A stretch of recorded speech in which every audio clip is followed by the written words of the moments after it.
மணி எல்லா படங்கள்லயுமே ஒரு அழகியல் இருக்கும். அந்த அழகியல் தனித்துவமா இல்லாம, அந்த கதையோட ஒட்டுன மாரியே இருக்கிறது தான் அதோட பெரிய பிளஸ் பாயிண்டா இருக்கும். உதாரணமா ராவணன் படத்துல இந்த சீன் எடுத்துட்டீங்க அப்படின்னா, ஹீரோயின் ரொம்ப பிரிவிலேஜ்டான ஒரு இடத்துல இருந்து வந்தவங்களா இருப்பாங்க.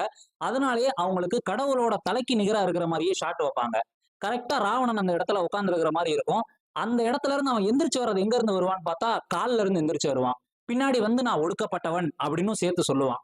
இப்படி இதெல்லாம் சொல்லி முடிச்சுட்டு அவங்கட்ட வந்து பேசிட்டு, இந்த கோவம், இந்த பிசாசு இதெல்லாம் உங்கள விட ரொம்ப பெருசாத்தோ அப்படின்னு கைய விரிச்சு நிக்கும்போது, அந்த தலைய விட அவன் கொஞ்சம் உயரமானவனா இருப்பான். அந்த தலைய மறைச்சு நிக்கிற மாரி இருப்பான். அதுவரைக்கும் ஒரு க்ளோஸ் அப்லயும், மிட் ஷாட்லயும் இருந்த கேமரா, அப்போ ஒரு வைட் ஆங்கிள்ல போயிரும். கிட்டத்தட்ட ஒரு எஸ்டாபிலிஷ்மென்ட் ஷாட் மாரி இருக்கும் அது பார்க்கும்போது. இப்படி அவ்ளோ பெருசா அவன் இருக்கான் அப்படின்றத அந்த இடத்துல சிம்பலைஸ் பண்ற மாரி இருக்கும்.